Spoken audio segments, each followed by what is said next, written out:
नमस्कार, मैं हूं संजय शर्मा। आप देख रहे हैं 4 PM न्यूज नेटवर्क। जाति जनगणना के लिए साहब मान गए। आपको क्या लगता है क्यों मान गए होंगे? मोहन भागवत जब उनके घर पे गए तो गोदी मीडिया के चैनलों ने कहना शुरू कर दिया, मोहन भागवत गए, अब बस हवाई जहाज उड़ने वाले हैं पाकिस्तान पे अटैक करने के लिए।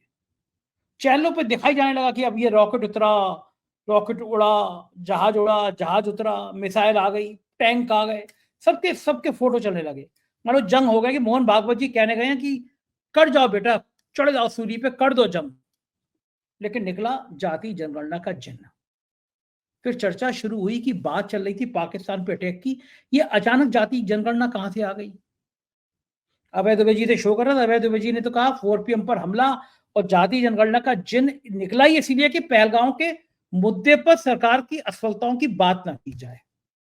बहुत शानदार बातचीत है। जाति जनगणना पे मैंने पूछा, राजनीतिक गलियारों में चर्चा चल रही है, जाति जनगणना इसलिए चलाई गई कि ये चर्चा तेज की जाए कि यूपी में ठाकुर, उत्तराखंड में ठाकुर, राजस्थान में ब्राह्मण, ये पंडितों ठाकुरों ने कब्जा किया, जाति जनगणना से बाहर जिन आ जाएगा सामने की असली हक तो पिछड़ों का है। अब आप कल्पना करिए, जब जाति जनगणना हो जाएगी, यूपी में सबसे बड़ी संख्या पिछड़ों को निकलेगी, तो भाजपा किस मुंह से कहेगी कि ये ठाकुर मुख्यमंत्री हम आपको दे रहे हैं?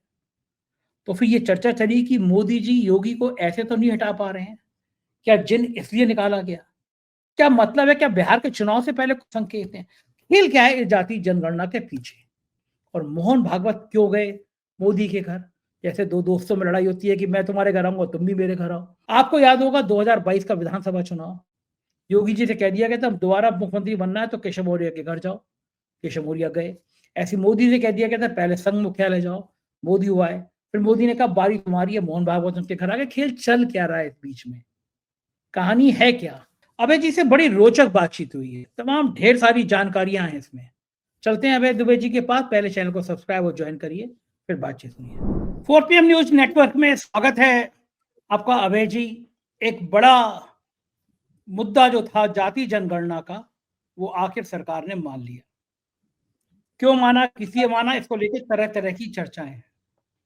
लोग कह रहे हैं कि मोदी सरकार पिछले 11 सालों में इतना बुरी तरह से कभी नहीं फंसी, या मैं ये कहूं कि खुद मोदी जी इतनी बुरी तरह से कभी नहीं फंसे। कल जब मोहन भागवत मिलने आए परसों रात को उनसे, तो भक्त लोगों ने कहना शुरू कर दिया मोहन भागवत पहली बार प्रधानमंत्री कार्यालय में गए, अब तो सीधा पाकिस्तान पर अटैक हो रहा है। लोगों ने टाइमिंग भी बता दी, कुछ गोदी मीडिया के चैनलों ने बता दी, तोप का मुंह किधर है, मिसाइल का मुंह किधर है, यानी क्या क्या कहानियां। कई चैनलों पर रडार उतरने लगे, जहाज चढ़ने लगे गोदी मीडिया के चैनलों पर। लेकिन पता चला कि मुद्दा जाति जनगणना का था। संघ नहीं चाहता था कि जाति जनगणना हो, तो भाजपा भी नहीं चाहती थी जाति जनगणना हो। ऐसी तमाम चर्चाएं हैं समाज में।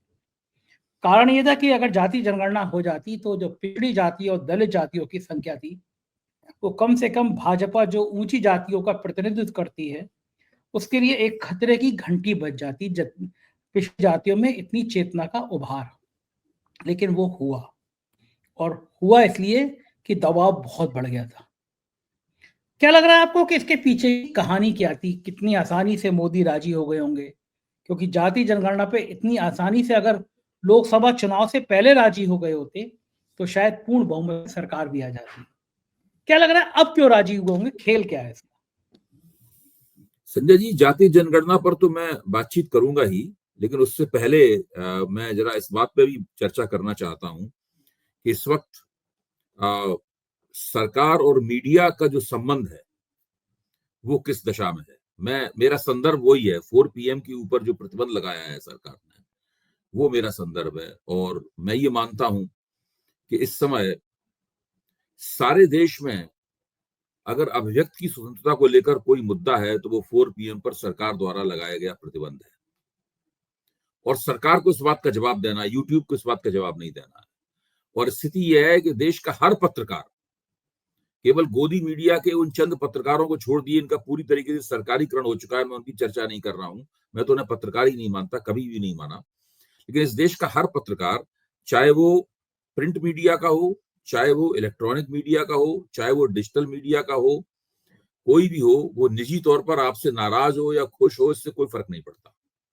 ये प्रश्न है ही नहीं निजी तौर पर। इस वक्त सारे लोग इस सवाल के ऊपर एकजुट हैं कि 4 PM पर जो प्रतिबंध लगाया गया है, अगर उसका विरोध नहीं किया गया, उसके खिलाफ एकताबद्ध होकर खड़ा नहीं हुआ गया, तो ये आफत सबके ऊपर आएगी।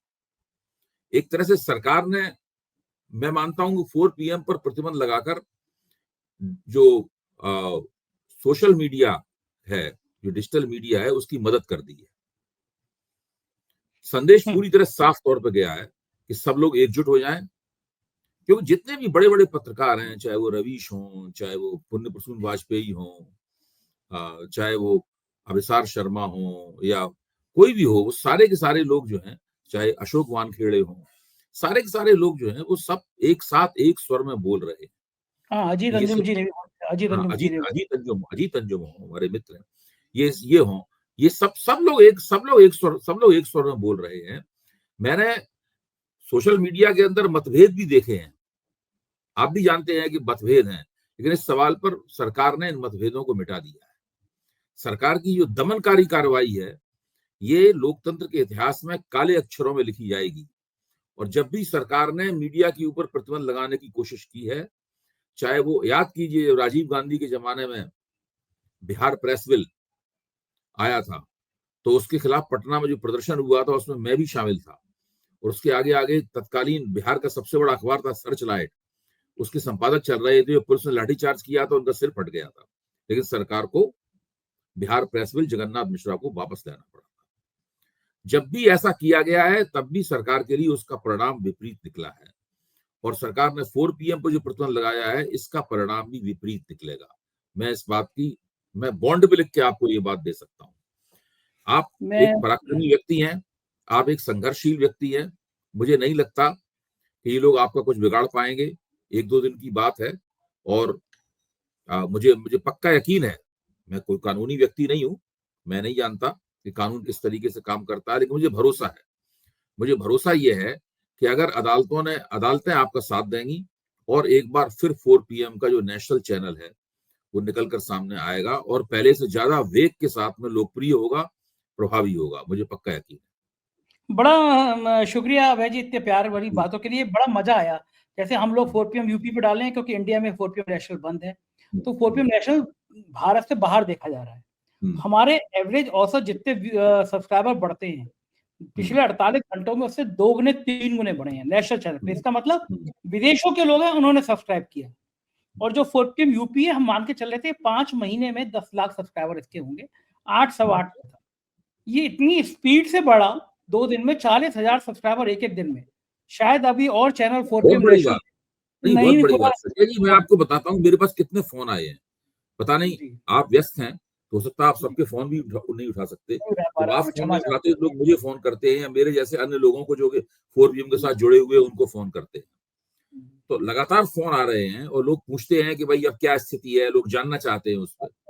मेरे पास जाहिर है कि जानकारियां सीमित है, तो मैं कुछ बताता हूँ उनको और कुछ नहीं भी बताता। लेकिन लोगों को यकीन है कि 4 PM 1 हफ्ता तो बहुत दूर की बात है, उससे काफी कम समय में दोबारा यूट्यूब पे लोगों को दिखाई पड़ेगा। और इसी कामना और इसी विश्वास के साथ में अब मैं शुरू करता हूँ जो सवाल आपने पूछा। एक सेकंड, जब आपने मुद्दा छेड़ दिया और बता दूं 2-3 बातें कि हम लोग सोच रहे थे कि हमें 4 महीने में लगेंगे 4 PM यूपी को 10 लाख सब्सक्राइबर होने में, लेकिन 3 दिनों में जो स्पीड बढ़ी है, 2 दिनों में, मुझे लग रहा है अगले 2 दिन में 4 PM यूपी भी 10 लाख सब्सक्राइबर क्रॉस कर लेगा। दूसरी बात, मुझे उम्मीद नहीं थी कि सारे पत्रकार जिनके आपने नाम लिए और जिनके मैं नाम नहीं ले पाया हूँ, चाहे वो गिरजेश वशिष्ठ या और ऐसे तमाम साथी हो, मैं क्षमा चाहूंगा कुछ के नाम रह गए हो, उन सब ने वीडियो बनाए। और मजे की बात यह कि आप जो कह रहे हैं पत्रकार एकता, वास्तव में पत्रकार एकता दिखाई दी। प्रेस क्लब ऑफ इंडिया का भी मैं आभार व्यक्त करूंगा कि उन्होंने भी एक लेटर जारी करके इसकी निंदा करी है। सरकार से तुरंत 4 PM नेशनल चैनल खोलने की बात की है। और न्यूज लॉन्ड्री के CEO का मेरे पास फोन है, तमाम संस्थाओं के मेरे पास फोन है, क्विम से, प्रिंट से, तमाम लोगों ने फोन किए। लेकिन पॉलिटिकल सर्किल में इतना ज्यादा प्यार करते हैं 4 PM को, मुझे अंदाजा नहीं था। मैंने आज तक, शायद मेरी जानकारी में नहीं है, अखिलेश यादव ने इतना बड़ा ट्वीट कभी लिखा हो। कल उन्होंने ट्वीट किया, आज उन्होंने ट्वीट किया। समाजवादी पार्टी के कई जिलों में, अलग अलग उत्तर प्रदेश के कई जिलों में समाजवादी पार्टी के कार्यकर्ताओं ने विरोध किया। कांग्रेस के राष्ट्रीय और प्रदेश अध्यक्ष स्तर के सब नेताओं ने, अजय राय जी का मेरे पास फोन आया, कांग्रेस के सीनियर कई नेताओं का फोन आया, तेजस्वी यादव जी ने फोन किया, और संजय राउत तो आज ने कमाल कर दिया, लाइव प्रेस कॉन्फ्रेंस चल रही थी, और मैं उन शब्दों का इस्तेमाल नहीं करना चाह रहा। मैं एक काम करता हूँ, मैं सुनवा देता हूँ कि संजय राउत क्या बोले। मुझे अपने मुंह से बोलते हुए अच्छा नहीं लग रहा है। संजय राउत को सुनिए क्या बोले। यूट्यूब चैनल बंद किए, पाकिस्तान के किए, करेक्ट, उससे कुछ नहीं होता, वो बदला नहीं होता है, वो नौटंकी है। भारत का एक चैनल 4 PM आपने बंद कर दिया, जो सबसे ज़्यादा देखा जाता है इस देश में, रवीश कुमार जी के साथ। हाँ, संजय शर्मा उनके एडिटर है, सच बोलता है ये चैनल, सच बातें कहता है, मोदी और शाह जी को सवाल पूछता है, तो आपने वो चैनल बंद कर दिया। कोई नोटिस नहीं, कोई समन्स नहीं, कोई एक्सप्लेनेशन नहीं। ये कौन सा डेमोक्रेसी है? पाकिस्तान पर बदला लेना है, चैनल से बदला ले रहे हो आप। 4 PM, ये 4 PM चैनल के ऊपर जो आपने जो बंदी किया है ना, वो 4 PM ने आपके 12 बजाने वाले हैं। तो सुना आपने अभय दुबे जी, संजय राउत क्या दम के बोले। तो मैं कह रहा हूँ ये जो पॉलिटिकल एक ताकत, इंडिया गठबंधन टाइप की ताकत हो गई ये कुछ कि अगर तुम मीडिया पे अगर हाथ लगाओगे तो हम पॉलिटिकल पार्टियां भी तो ओपोजिशन की है, वो ये मानेंगे कि ये लोकतंत्र को दबाने की आवाज है। तो मैंने तो मजे में ट्वीट किया संजय राउत का बयान जो था उसको लगा के। अब ट्वीट ही मुंह से निकलता है, एक्स हो गया, वो अलग बात है।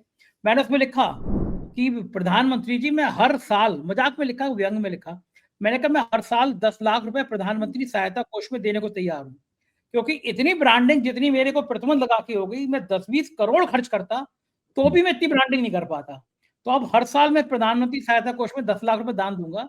हर साल चैनल ऐसे ही बंद कर दिया करो आप, मेरे तो बल्ले बल्ले हो जाएगी। पूरी दुनिया में, अमेरिका से, लंदन से, ऑस्ट्रेलिया से, दुबई से, मतलब मैं आज सुबह से फोन उठा के परेशान हूँ, कुछ नहीं कर पा रहा, लंच भी नहीं किया है मैंने। तो ये असीमित प्यार है, मैं सबका हृदय से आभार व्यक्त करता हूँ। यही लोग मेरी ताकत हैं, यही लोग मेरी आत्मा है। और ये मेरी लड़ाई नहीं है, ये लोकतंत्र की लड़ाई है, क्योंकि बेवजह में सवाल पूछने के कारण चैनल बंद किया गया। और मुझे लगता है अब तो जो सलाहकार होंगे जिन्होंने कहा होगा चैनल बंद कर दें, मोदी जी ने आज उनको बुला के डंडे से लतियाया होगा, लात मार के निकाल दिया होगा। पहले तुम्हें अकल नहीं था कि 4 PM पे हाथ डाल रहे हो तो इतना रिवर्स गियर हो जाएगा। मुझे अपने ऊपर, मुझे ईश्वर की धन्यवाद, मुझे उम्मीद नहीं थी कि मेरे साथ इतनी ताकतें खड़ी हैं। मतलब आज दिखा दिया कि 4 PM का मतलब क्या होता है, ये सब ईश्वर की कृपा। अभय जी सॉरी, मैंने बीच में आपको रोका। आप नहीं, कोई अब बात नहीं, कोई बात नहीं, आप बिल्कुल ठीक कह रहे हैं, मैं आपकी सारी बातों से सहमत हूँ। और मैं तो ये मेरी अपेक्षा है कि जल्दी से जल्दी 4 PM नेशनल चैनल आए और हम लोग उसके ऊपर कार्यक्रम करें, हम लोगों का कार्यक्रम उस पर अपलोड हो, जैसे हर बार लाखों लोग देखते हैं उस तरह उसके ऊपर लाखों लोग देखें। तो आपने की थी जातिगत जनगणना को, सरकार ने घोषणा की है कि वो जातिगत जनगणना करने के लिए तैयार है। सरकार ने कोई समय नहीं बताया है कि कब जातिगत जनगणना शुरू होगी, कितने दिनों में वो खत्म होगी, ये सब नहीं बताया है। और ना सरकार ने वो उस पद्धति के बारे में बताया है, उस डिजाइन के बारे में बताया है कि जातिगत जनगणना की डिजाइन क्या होगी। जातिगत जनगणना कई तरीके से हो सकती है, जैसे बिहार में हुई उस तरह हो सकती है, तेलंगाना में हुई उस तरह हो सकती है। मुझे पता है कि बिहार और तेलंगाना की जातिगत जनगणना है, उसके बीच में फर्क है, और इसी फर्क को राहुल गांधी ने अपनी प्रेस कॉन्फ्रेंस में रेखांकित किया। राहुल गांधी कह रहा है कि दोनों जातिगत जनगणना का फर्क है। तेलंगाना की जातिगत जनगणना के नमूने पर राष्ट्रीय स्तर पर जातिगत जनगणना होनी चाहिए, ये राहुल गांधी ने कहा है। राहुल गांधी ने मांग की है कि आप टाइमलाइन बताइए इसकी। दूसरी बात राहुल गांधी ने ये कही है कि जातिगत जनगणना तो आप करवा लेंगे, नहीं उसके बाद क्या करेंगे, जो सत्ता की संरचनाएं हैं, जो पावर स्ट्रक्चर है, उसमें कमजोर जातियां कहां कितनी विद्यमान हैं, ये सब कैसे ठीक किया जाएगा, इसकी भी गारंटी देनी होगी। तो एक तरह से जातिगत जनगणना करके का ऐलान करके हो सकता है सरकार ने अपनी कुछ फौरी राजनीतिक मकसदों को पूरा करने की कोशिश की हो, लेकिन दूरगामी स्तर पर सरकार इस चक्कर में फंस गई है। देखिए, जातिगत जनगणना तो पहला कदम है, इसके बाद में सरकार को देखना पड़ेगा कि जब निकल के आएंगे आंकड़े कि चारों तरफ से जो आरक्षण बढ़ाने की मांग होगी, उसको सरकार कैसे निपटेगी। बहुत सारी बातें हो सकती हैं। ये जो इन लोगों ने जो EWS category, economically weaker section वाली जो कैटेगरी है, श्रेणी है, जिसके अंदर ऊंची जातियों को आरक्षण दिया जाता है, ये जो कैटेगरी बनाई है, इस कैटेगरी के ऊपर भी सवाल उठेगा, क्योंकि समाजवादी पार्टी की तरफ से लगातार ये कहा जा रहा है कि ईडब्ल्यूएस कैटेगरी, कई मामलों में ईडब्ल्यूएस कैटेगरी का जो कट ऑफ होता है वो ओबीसी कट ऑफ से नीचे किया जाता है, ताकि ईडब्ल्यूएस के जरिए ज्यादा लोग चले जाएं और ओबीसी के लोग न जा पाए। एक तरह से ईडब्ल्यूएस कैटेगरी ओबीसी के पैर पे पैर रखकर आगे पैर में पैर रख के आगे बढ़ रही है, और यही भारतीय जनता पार्टी की पूरा इरादा था इसको करने में। तो इसमें बहुत सारे मसले इसके अंदर जुड़े हुए हैं। सबसे बड़ा मसला क्या है कि जब 4 जून 2024 को लोकसभा चुनाव में भारतीय जनता पार्टी ने बहुमत खो दिया, तो इन लोगों को लगा कि क्या गड़बड़ क्या है। तो उन्होंने पाया कि उन्हें दलित और ओबीसी वोट उतने नहीं मिले जितने मिलने चाहिए थे। सबसे बड़ी बात उन्हें ये दिखाई पड़ी। इससे उनके सामने स्पष्ट हुआ कि ये वोटर जो है उनका जेबी वोटर नहीं है, ऊंची जातियों की तरह। इस वोटर को अपने साथ लाने के लिए उन्हें अपने रवैये पर पुनर्विचार करना होगा। उसके बाद संघ ने और भाजपा ने इस प्रश्न के ऊपर पुनर्विचार करना शुरू किया कि जातिगत जनगणना कराई जाए या न कराई जाए।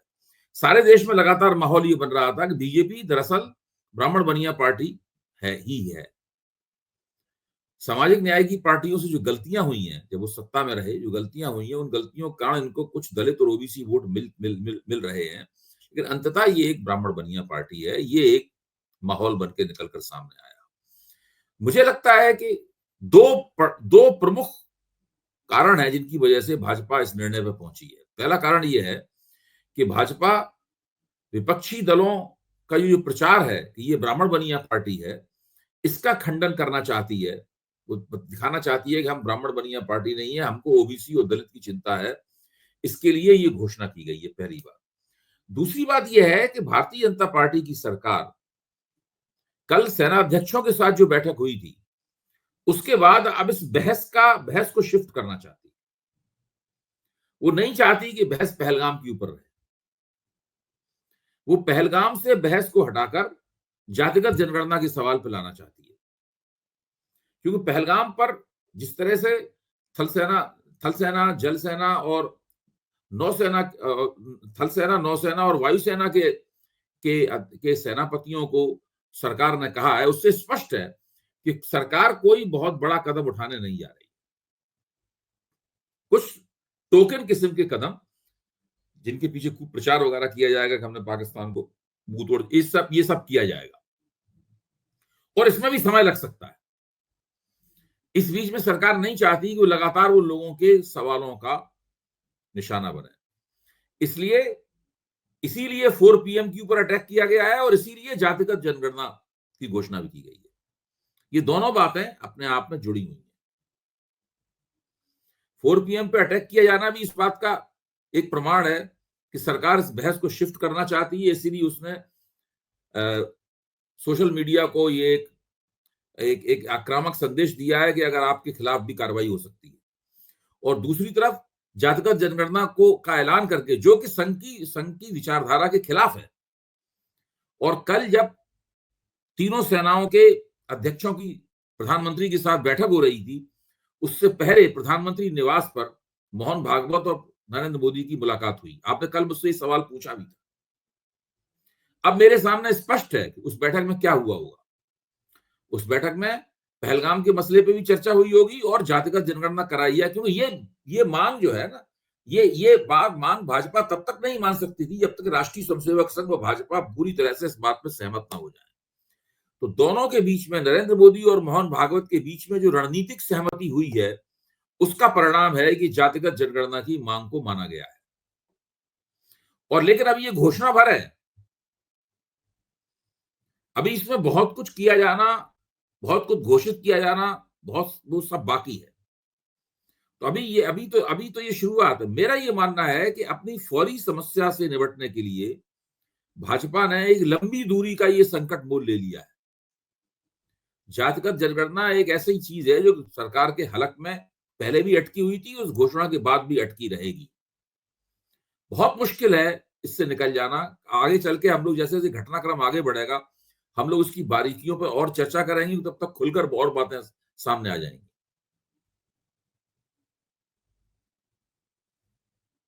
ये बात ठीक है कि ये जो है पेचीदगियां अभी बहुत उलझी हुई हैं, लेकिन एक बड़ा सवाल ये है कि जब जाति जनगणना का चिन्ह बाहर आएगा, ये आएगा कि पिछड़ी जातियों का प्रतिनिधित्व इतना है, दलितों का इतना है, ऊंची जातियों का इतना है।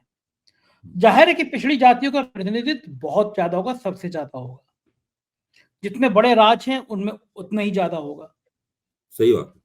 उत्तर प्रदेश ऐसा राज्य जो सबसे सेंसिटिव है, जहां लोकसभा चुनाव में भारतीय जनता पार्टी को करारी हार मिली है, जहां पे अगर ये आएगा कि सबसे ज्यादा आबादी पिछड़ों की, पिछड़े स्वीकार करेंगे कि फिर कोई क्षत्रिय मुख्यमंत्री हो। योगी आदित्यनाथ की सत्ता को कितनी बड़ी चुनौती मिलेगी जाति जनगणना से। उत्तर प्रदेश में ठाकुर, उत्तराखंड में ठाकुर, राजस्थान में ब्राह्मण, ये जो लाइन लगा के बड़े राज्यों में ब्राह्मण ठाकुरों का गठजोड़ है, इस गठजोड़ को कितनी बड़ी चुनौती मिलेगी जाति जनगणना से। देखिए, भारतीय जनता पार्टी जब से बहुमत उसने खोया है, तब से वो लगातार एक हिंदुत्ववादी डगर पर चल रही है, और हिंदुत्ववादी डगर में सामाजिक न्याय की राजनीति का जो के नाजुक जो पहलू हैं, उनका ध्यान रखना उसके लिए मुश्किल है। और इस डगर में सबसे आगे इस भारतीय जनता पार्टी को जो हाँक रहे थे, वो योगी आदित्यनाथ हाँक रहे थे। योगी आदित्यनाथ सबसे आगे थे। वो हिंदुत्व का हथौड़ा हाथ में लिए हुए लगातार इधर उधर चला रहे थे बेतरतीब तरीके से। अच्छा, इस जातिगत जनगणना कराने के फैसले से भाजपा इस पूरा जो प्रवाह चल रहा था राजनीति का, प्रवाह में कुछ संशोधन भी करना चाहती है शायद। क्योंकि आप योगी आदित्यनाथ का वक्तव्य देखिए, इसके ऊपर योगी आदित्यनाथ का वक्तव्य ठीक वही है जो हम लोग कहा करते थे कि जातिगत जनगणना क्यों होनी चाहिए, या कोई भी समाजशास्त्री या सतीश देशपांडे जैसे समाजशास्त्री कहा करते थे। प्रोफेसर सतीश देशपांडे जो हमारे मित्र हैं, वो कहा करते थे कि जातिगत जनगणना क्यों होनी चाहिए। योगी आदित्यनाथ ऐसा लगता है सतीश देशपांडे का लेख पढ़ के आए हों और उन्होंने वो वक्तव्य दे दिया हो। ये स्थिति है। तो भारतीय जनता पार्टी वाले आज की तारीख में वही भाषा बोल रहे हैं जो भाषा जातिगत जनगणना की वकालत करते हुए हमारे और आपके जैसे लोग बोला करते थे।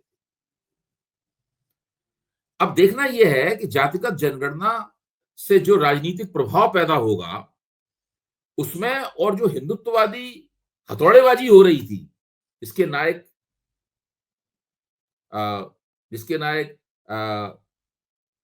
योगी आदित्यनाथ थे और निशिकांत दुबे जैसे लोग थे, इसके बीच में भारतीय जनता पार्टी सामंजस्य कैसे स्थापित करती है, ये बहुत बड़ी चुनौती है।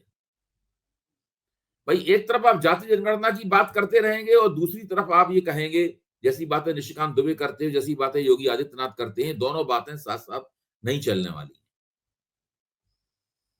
इसलिए भाजपा को मैं इसीलिए कह रहा हूं कि भाजपा ने जो कदम उठाया है, जिसको आप जिन्न कह रहे हैं, निकला है, ये जिन्न भाजपा को बहुत परेशान करने वाला है। जैसे जैसे जातीय जनगणना होगी उसके आंकड़े सामने आएंगे, आरक्षण बढ़ाने की मांग होगी। अगर भाजपा सरकार आरक्षण बढ़ाती है तो फिर ऊंची जातियों में उसके खिलाफ असंतोष फैलेगा, और भाजपा के जो समर्थक ओबीसी तबके हैं, उन तबकों में और दूसरे भाजपा के विरोध में ओबीसी तबके हैं, उनके बीच में संघर्ष पैदा होगा। कई जगह उनके बीच में परिस्थितियों में एकता भी हो सकती है। दोनों ही स्थितियों में भाजपा के सामने बहुत संकट पैदा होगा। इस चीज को प्रबंधित कर पाना भारतीय जनता पार्टी के लिए बहुत मुश्किल है। भाजपा जानती थी कि ये मुश्किल है, इसीलिए वो जातिगत जनगणना करने के लिए तैयार नहीं थी। इसीलिए 5 जन ऑर्गेनाइजर में लगातार जातिगत जनगणना के खिलाफ आर्टिकल छप रहे थे। इसीलिए योगी आदित्यनाथ ने बटोगे तो कटोगे वाला नारा दिया था, एक है तो नेक है वाली बात कही गई थी। इसीलिए उस नारे को आरएसएस की तरफ से उछाला गया था, जिसको नरेंद्र मोदी ने भी उसी स्वर में बात की थी। अब ये सारी बातें बटेंगे तो कटेंगे, एक है तो नेक है, ये सब पृष्ठभूमि में चले गए। एक तरह से अभी तक की गई राजनीति को जातिगत जनगणना कराने का घोषणा करके भारतीय जनता पार्टी ने मोटे तौर पर कैंसिल कर दिया है। जातिगत जनगणना कराने के साथ में भारतीय जनता पार्टी शून्य से अपनी शुरुआत करेगी, क्योंकि हिंदुत्ववादी राजनीति में जो ऊंची जातियों के मन में गुदगुदी होती थी, हिंदुत्ववादी ऊंची जातियों का जो एक प्रतिक्रियावादी हिस्सा था, उसके मन में जो गुदगुदी होती थी, वो गुदगुदी जातिगत जनगणना कराने की मांग से जो है ना, वो रुक गई है। देखो, ठीक कहते हैं, दो बातें हैं। एक तो केशव मौर्य के बड़ी करीबी एक साहब हैं, उन्होंने तो सुना है कि आज लड्डू भी बंटवा दिए कि अब तो जाति जनगणना के बाद सिंहासन खाली होगा, केशव जी सत्ता में आ जाएंगे। दूसरा, मैं जानना चाहता हूं कि जाति जनगणना का सीधा लाभ क्या आपको लगता है अखिलेश यादव और तेजस्वी यादव को मिलेगा? जाति जनगणना के मुद्दे पर दोनों बहुत मुखरते, पीडीए का एक नारा अखिलेश यादव ने दिया और वो कड़ा कामयाब भी हुआ। दूसरी बात, कुछ लोग बड़ी चर्चा कर रहे हैं, हालांकि मैं मैं नहीं कह रहा इसका कोई आधार है या नहीं है, लेकिन लोग कह रहे थे कि योगी को पर कतरने का इसके अलावा कोई चारा नहीं था, योगी को हटा नहीं पा रहे थे, तो जाति जनगणना का जिन्न लेकर आया कि अमित शाह का सिंहासन बरकरार है, योगी इतनी तेज ना दौड़े। इस पूरी पूरी रणनीति पे आपका क्या मानना है? देखिए, योगी आदित्यनाथ इस बात को भांप गए जो आप कह रहे हैं, इसलिए सबसे सारे नेताओं में सबसे पहले उनका वक्तव्य सामने आया। योगी आदित्यनाथ समझते हैं कि ये क्या किया गया है, तो उन्होंने कहा ये बड़ा अभूतपूर्व निर्णय लिया गया है और इससे हम नीतियां बनाने में ऊंची जातियों के लिए करेंगे, सामाजिक न्याय के पक्ष में अभूतपूर्व निर्णय है। ये सारी बातें योगी आदित्यनाथ ने करनी शुरू कर दी हैं। देखिए, अब मैं ये कह रहा हूं कि जो हिंदुत्ववादी आग्रह हैं और जातिगत जनगणना से जो जज्बात निकलते हैं और जो जिस तरीके की राजनीति निकलती है, इन दोनों के बीच में तालमेल स्थापित करना भारतीय जनता पार्टी के लिए बहुत बड़ी चुनौती होगी। भाजपा जानती थी कि ये तालमेल स्थापित करना उसके लिए मुश्किल होगा। ये भी एक बहुत बड़ा कारण था कि वो जातिगत जनगणना के लिए तैयार नहीं थी। वो रोहिणी कमीशन जैसी जांच पड़ताल तो करा सकती थी, जो उसने करवाई भी, लेकिन जातिगत जनगणना एक दूसरी चीज है। जब अब जनगणना का जो फॉर्म लेके कोई भी व्यक्ति आपके घर के दरवाजे पे दस्तक देगा, तो उसके अंदर जाति का भी एक खाना होगा। उसके अंदर जातिगत जनगणना में स्पष्ट कर दूं, एक नया पैसा अतिरिक्त नहीं खर्च होगा, ना समय ज्यादा खर्च होगा, कुछ नहीं। वो खाना उसके अंदर होगा, लोगों को अपनी जाति लिखनी होगी और एक दो खाने और भी हो सकते हैं कि भाई आपको क्या सुविधाएं मिलती हैं वगैरह वगैरह, ये भी हो सकते हैं। मतलब तो जातिगत जनगणना के जरिए हम लोगों को पता लग जाएगा कि दरअसल जो कमजोर जातियां हैं उनकी संख्या कितनी है, कितनी जातियां हैं और उनको दरअसल उनकी आर्थिक सामाजिक स्थिति क्या है, ये हम लोगों को पता लग जाएगा। इसके बाद में देश की राजनीति में काफी बड़ा अंतर पड़ेगा, क्योंकि उसी के हिसाब से राजनीति सूत्रबद्ध होगी, उसी के हिसाब से मांगे की जाएंगी, उसी के हिसाब से आंदोलन होंगे, उसी के हिसाब से नारे लगेंगे, सारी बातें उसी के हिसाब से होंगी। और गोलबंदियां भी, जो चुनावी गोलबंदी है, वो भी उसी के हिसाब से होगी। बिल्कुल ठीक है अभय जी। एक आखिरी सवाल, अगर लोकसभा चुनाव से पहले जाति जनगणना की अनुमति दे दी जाती, मान ली जाती मांग, तो क्या असर पड़ता है लोकसभा चुनाव में? देखिए, उस वक्त तो भारतीय जनता पार्टी का मानना यह था कि हमको पूर्ण बहुमत, स्पष्ट बहुमत मिलने जा रहा है, और अगर 2024 में स्पष्ट बहुमत प्राप्त होता तो जातिगत जनगणना की घोषणा कभी नहीं होती। ये सारे के सारे 4 जून 2024 को जो बहुमत खोया भाजपा ने, उसके आफ्टर इफेक्ट्स हैं। बिल्कुल ठीक कह रहे हैं। अगर यही होता तो अभी कुछ नहीं होता। ये बिल्कुल सही है, लग भी यही रहा है। बहुत बहुत शुक्रिया अभय जी, आपने तक कीमती समय दी, हमसे बातचीत करी। Thank you sir. ये थे अभय दुबे जी और उन्होंने बताया, विस्तार से बताया कि खेल क्या है राजनीति का। मुझे यकीन है चर्चा आपको पसंद आई होगी। चैनल को सब्सक्राइब और ज्वाइन जरूर कर लीजिएगा, याद दिला रहा हूँ। Thank you.